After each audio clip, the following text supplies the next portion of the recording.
long-standing tradition of Russia's participation in the World Economic Forum.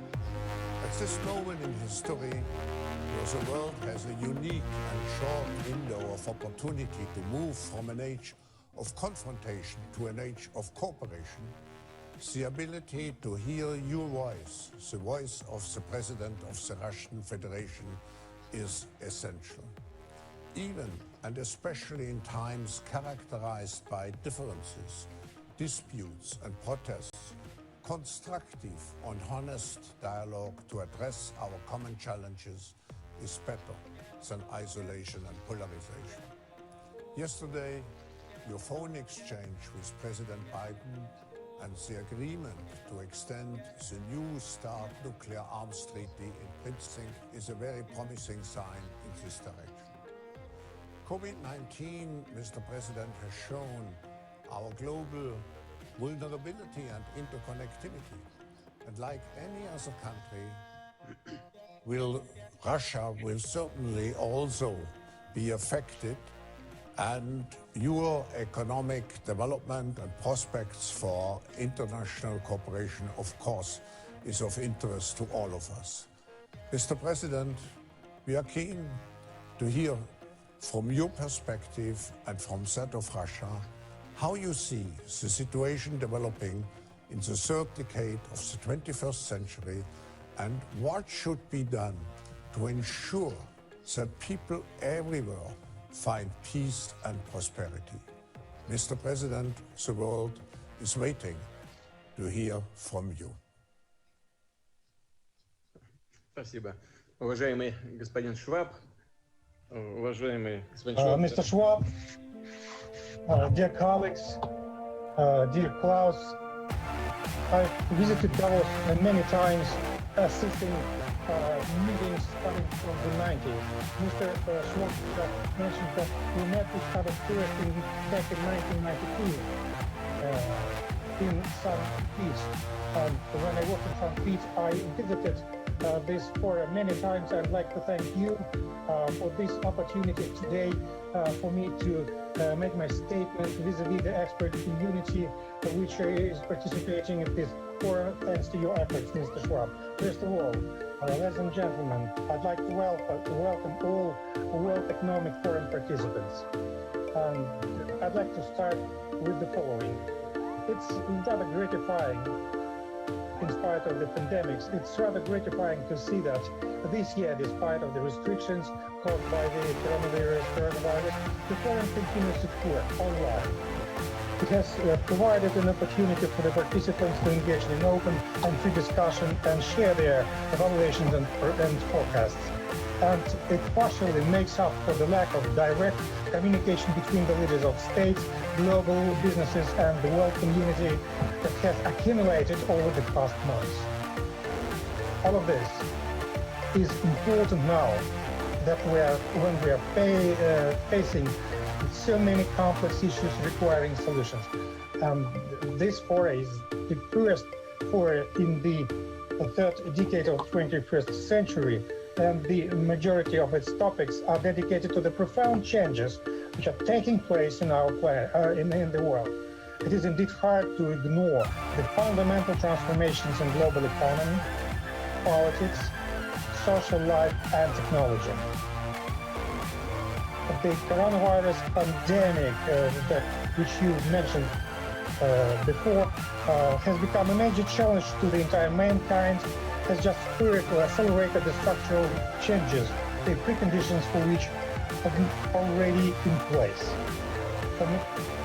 for many years. The pandemic has exacerbated the problems and imbalances that accumulated in the world earlier. We have every reason to believe that the tensions might aggravate even further, and such tendencies might emerge in almost every area.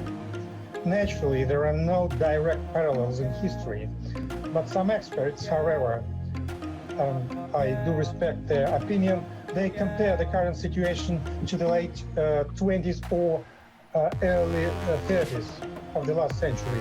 One may agree or disagree with such an opinion, yet one cannot but draw some parallel in terms of many aspects, the scale as well as the cross-cutting and systemic nature of challenges and potential threats. We see the crisis, we're witnessing the crisis of previous models and tools of economic development.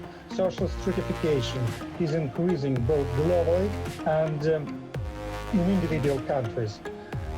We mentioned this before, but today it causes a sharp polarization in public opinions.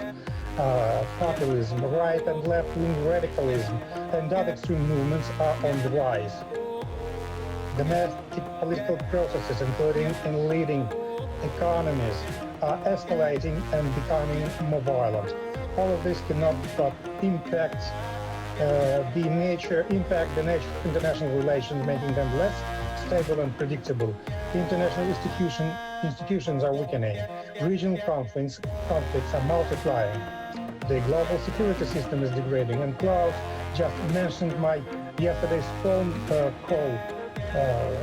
talk with the U.S. President, and we have agreed about the extending the START agreement. It's the correct step.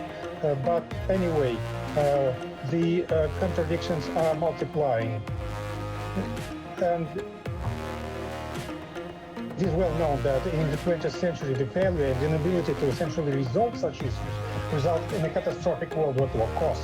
Nowadays, such a heated conflict is not possible. I hope that it's not possible in principle, because it will mean the end of our civilization. But I would like to reiterate, however, that the situation might develop unpredictably and uncontrollably if we will sit on our hands doing nothing to avoid it. And there is a possibility that we may experience an actual collapse of global development that might result in a fight of all against all. The warring parties would attempt to tackle the escalated tensions by searching for internal and external enemies. The fight would mean the destruction of not only traditional values, and we cherish these values in Russia, such as family, but also fundamental freedoms, including the right of choice and privacy. I would like to note that social crisis and the crisis of values have already caused negative demographic consequences. As a result, the humankind risks losing the entire civilizations and cultures. Our common responsibility today is to avoid such a future that resembles a Greek dystopia. We need to ensure development in a different path, one that is positively balanced and constructive.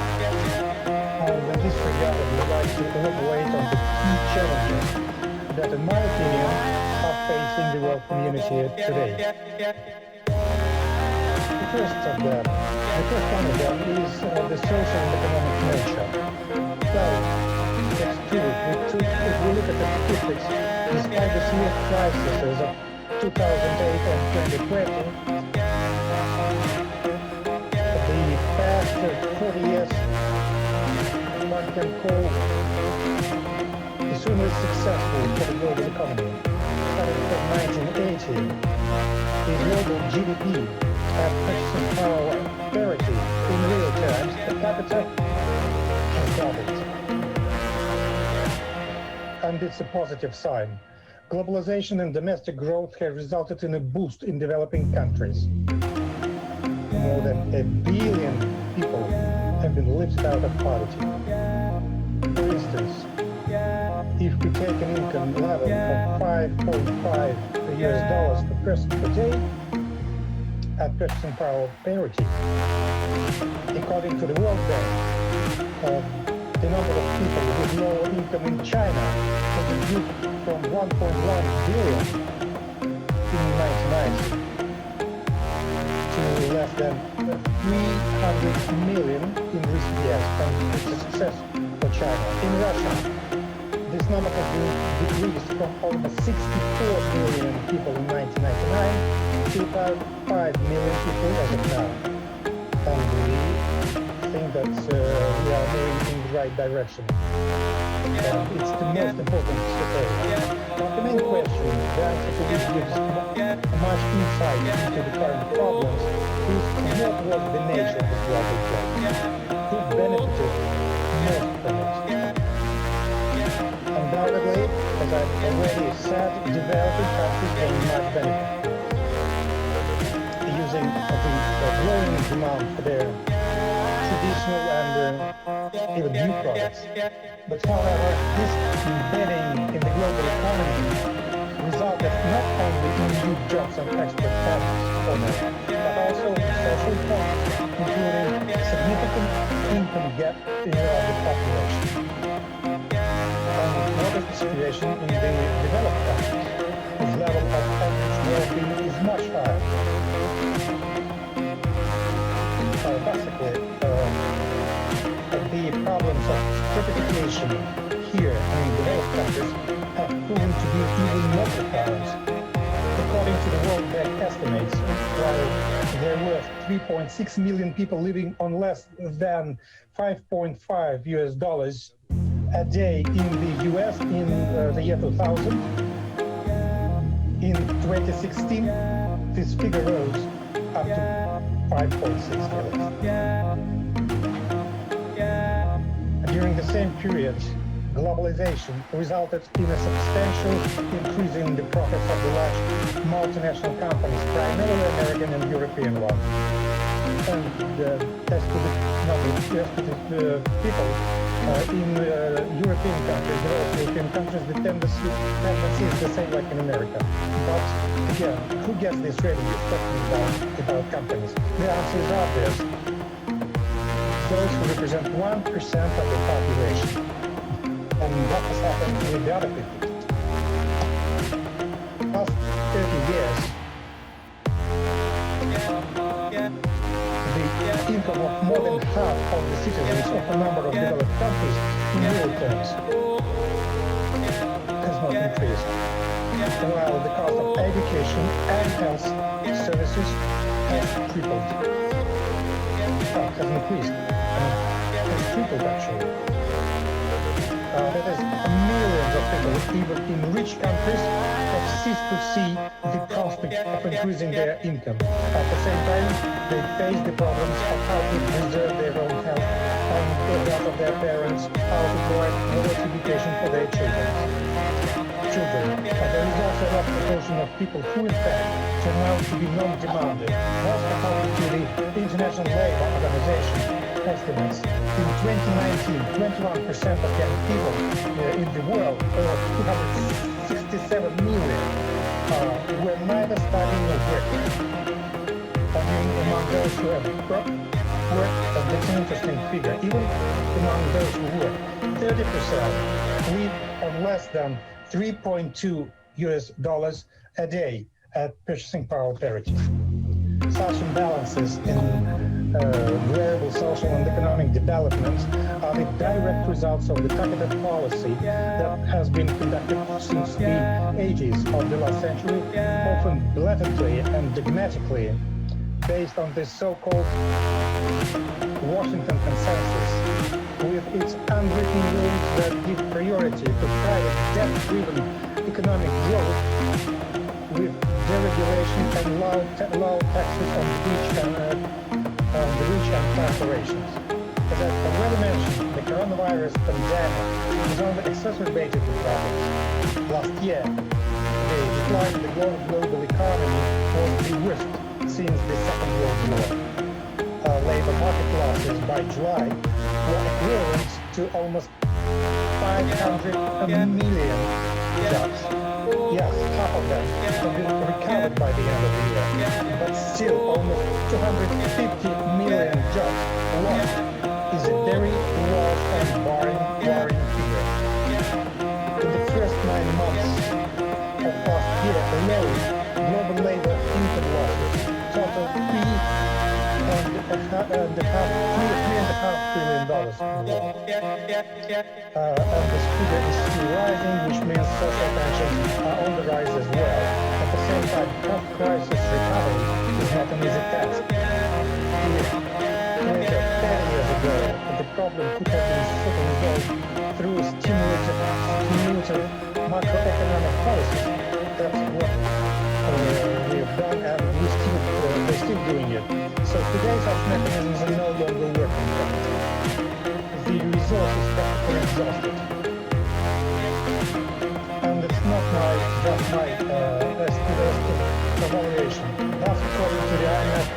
economies, the level of aggregate public and private sector debt is close to 200% of global GDP. And in some economies, it has exceeded 300% of national GDP. At the same time, all developed countries now have zero interest rates, and the main developing countries historical minimum ones. All of this is practically impossibility of stimulating the economy with traditional tools by increasing private credit. Quantitative easing, the so-called quantitative easing, which only increases, inflates the financial assets bubble, leads to further stratification in the society and the increasing gap between the real and virtual economy. And quite often a representative of real economy sector from many countries keep telling me this, and I think that business representative today will tell me the same. So,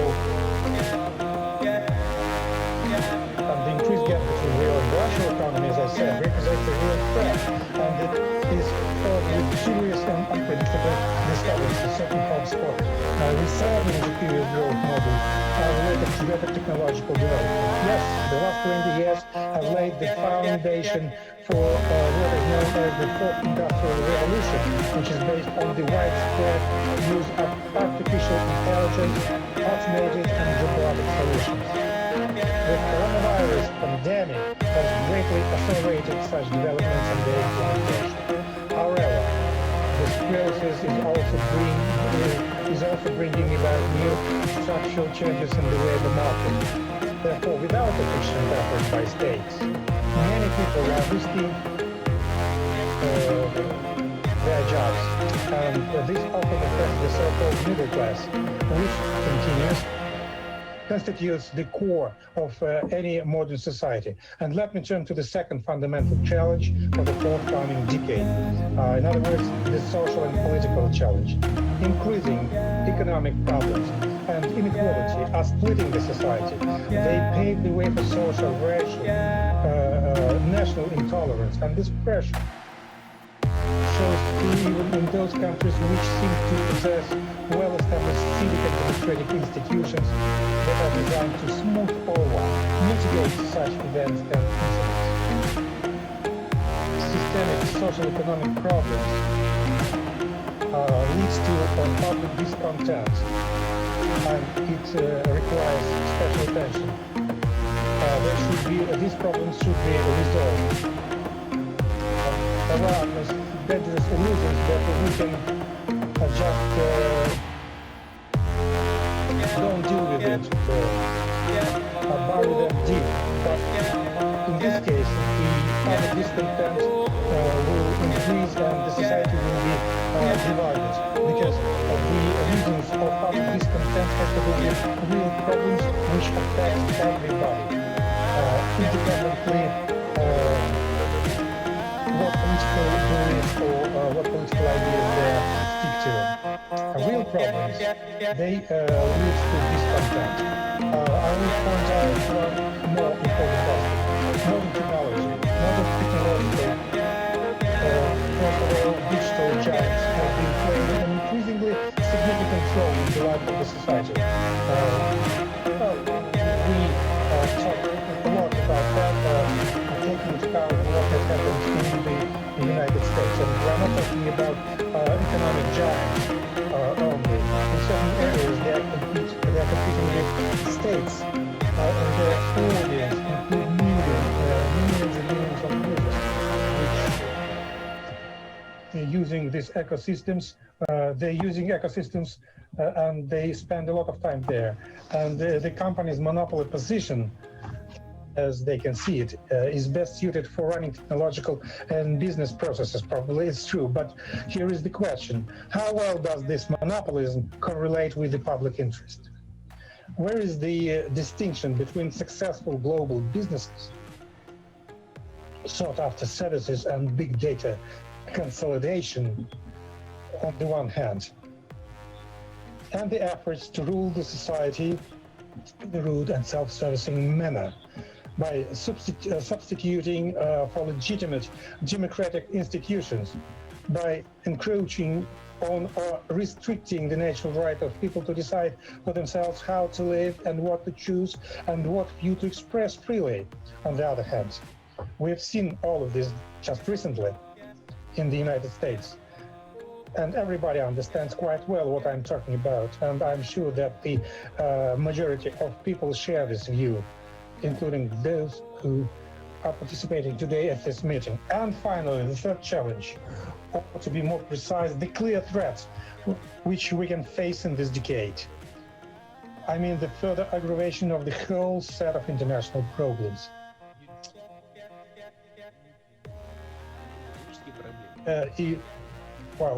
If states, especially major states, choose to search for internal enemies, they will inevitably need an external enemy, the one which they can blame for each and every failure, and the one to which they can redirect the temper and discontent of their own citizens. And we see it.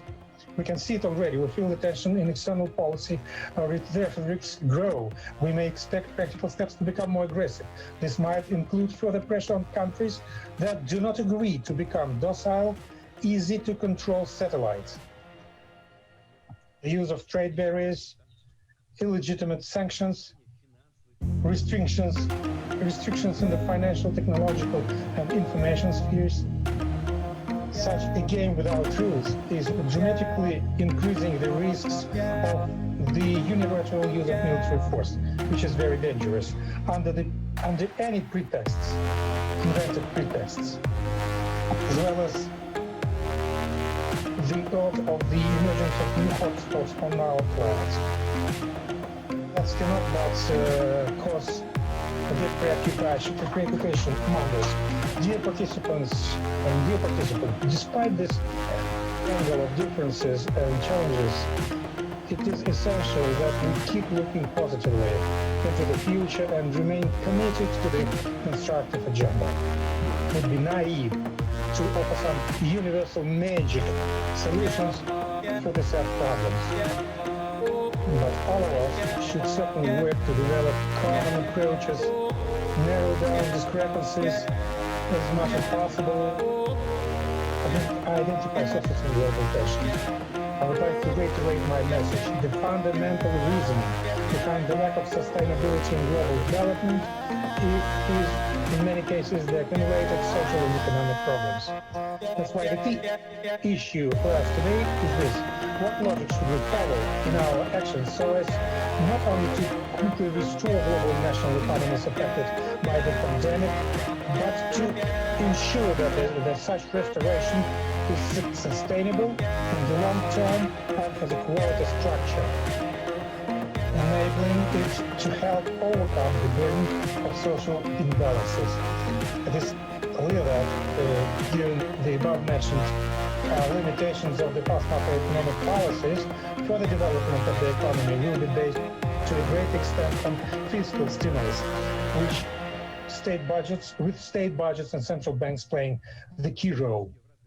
In fact, we are already witnessing such tendencies in the developed countries as well as in certain developing countries. The increasing role of the government in the socio-economic sphere at the national level and obviously in matters on the global agenda requires greater responsibility and closer interstate cooperation. Various international fora have invariably been calling for inclusive growth, for creating conditions to ensure a decent life for everyone. That is absolutely clear, and that's correct, and it's absolutely clear that the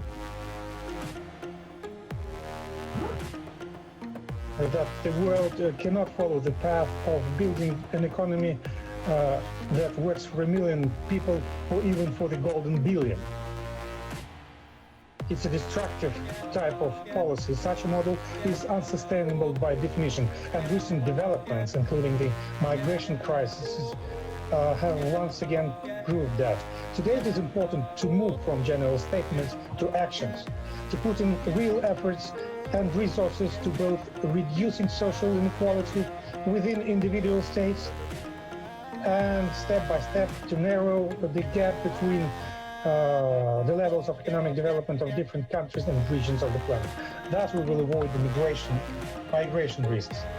Designed to ensure sustainable and harmonious development, this policy has clear purposes and priorities. Those include the creation of new opportunities for everybody, conditions for people to develop and realize their potential regardless of where they were born and live, and where they live. There are 4 key priorities. How I can see them as the priorities. Probably I will not say nothing new, but I'm expressing the position of Russia. That's what I'm doing. First, a person should have a comfortable environment to live in, which includes housing and accessible infrastructure, transport, energy and utilities, and of course ecological well-being. We should keep this in mind always. Second, the person must be confident that he or she will have a job that provides a steadily increasing income and therefore an adequate standard of living. People should have access to effective mechanisms for lifelong learning, which is just necessary today, allowing them to develop and build their career and receive a decent pension and social package after retiring. Third, a person must be confident that he or she will receive high quality and effective medical care when needed, that the healthcare system in any event will guarantee them access to most advanced services. Fourth, regardless of family income, children should have opportunities to receive a decent education and fulfill their potential. And this kind of potential every kid has.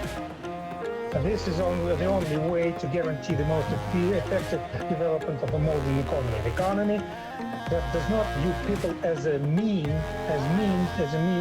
but places them at the center. Only those countries that can make progress in these 4 areas, and I just mentioned the most important areas.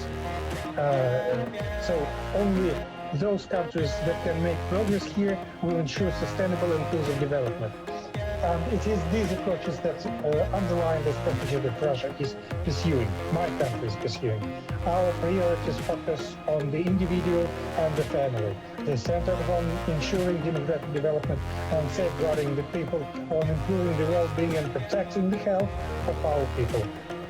We work to create conditions for decent and efficient work and successful entrepreneurship, to ensure digital transformation as a basis for a technology-driven future for our entire country rather than a small group of companies.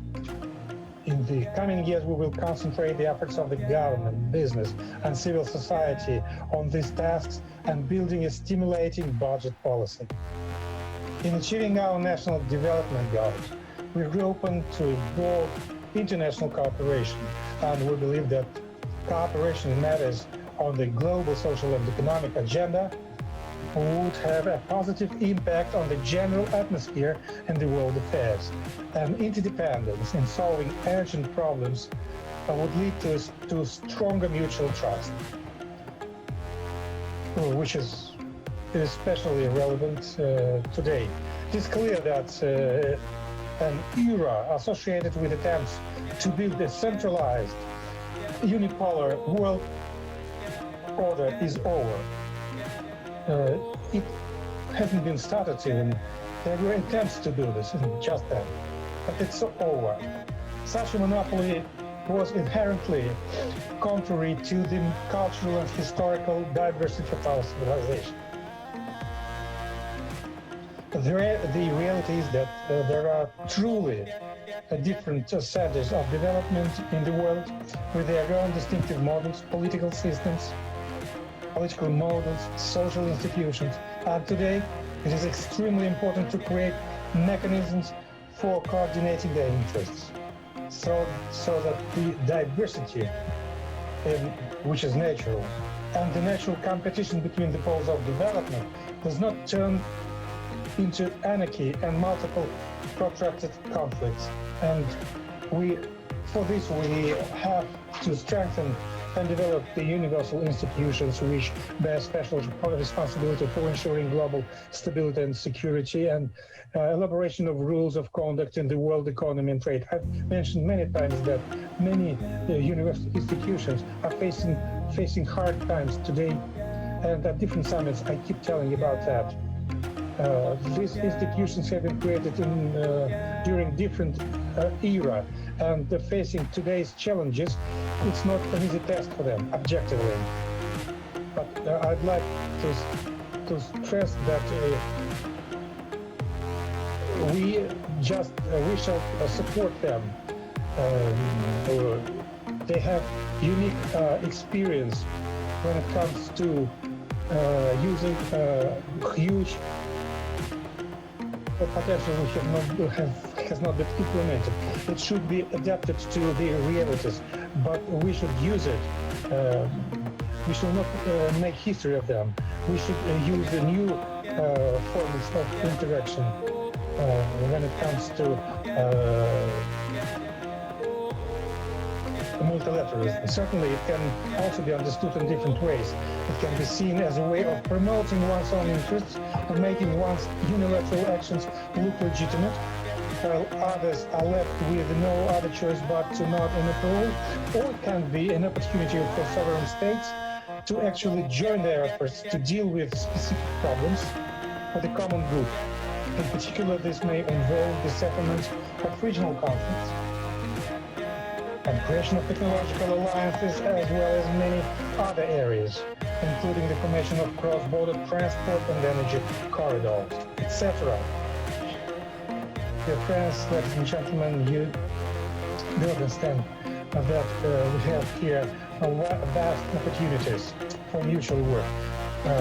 Such multilateral approaches actually work, and the practical work shows that. Let me remind you that a lot has been done by Russia, Iran, and Turkey within the Astana format to stabilize the situation in Syria, and they are currently contributing to the establishment of a political dialogue in that country. We are doing this with other countries. We are doing it together, and Russia engaged in active mediation efforts to put an end to the armed conflict in the Nagorno-Karabakh region, a conflict between the nations that are our old friends and neighbors, Azerbaijan and Armenia. These efforts were guided by the key arrangements made by the OSCE Minsk Group, particularly by its co-chair, Russia, the US, and France. It's another good example of cooperation. As it is known, a trilateral statement was signed by Russia, Azerbaijan, and Armenia in November. More importantly, most of its provisions are constantly put into practice. This has helped to end the bloodshed, which is the most important thing. The ending of the bloodshed.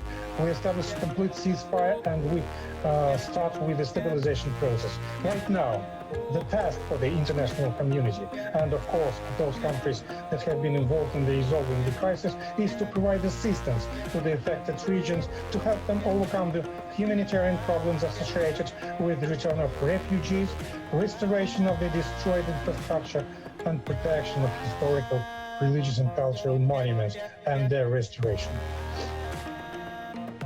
Also note another example. I would like to stress the role played by Russia, Saudi Arabia, and the United States in the stabilization of the world energy market. This parliament has provided an example of a productive interaction between countries with different and sometimes even opposite assessments of global processes with their own views of the world. At the same time, there are, of course, issues that affect all states without exception. A good example is the joint work to study and combat the COVID-19 infection. Recently, several types of this dangerous disease have emerged, as it is well known. And the world community needs to create an environment that enables scientists and specialists to work together in order to understand why and how the coronavirus mutations occur. What is the difference between its strains? And of course, there is a need for worldwide coordination of efforts, and the UN General Secretary calls upon it. We need to coordinate efforts to distribute and facilitate the accessibility of the much-needed COVID-19 vaccines. Help should be provided to states that need it the most, including African states. Such help should involve the increase in the number of tests and vaccination. As we can see, mass vaccination is accessible mostly today for those who live in the developed countries. At the same time, there are hundreds of millions of people in our world who cannot even hope to get such protection. And in reality, such inequality could result in a common threat, because the pandemic, and it is well known, the pandemic will drag on and uncontrolled epicenters will remain. Infections and pandemics know no border. That's why we need to learn the lessons from the current situation and to come up with measures to make the system for global monitoring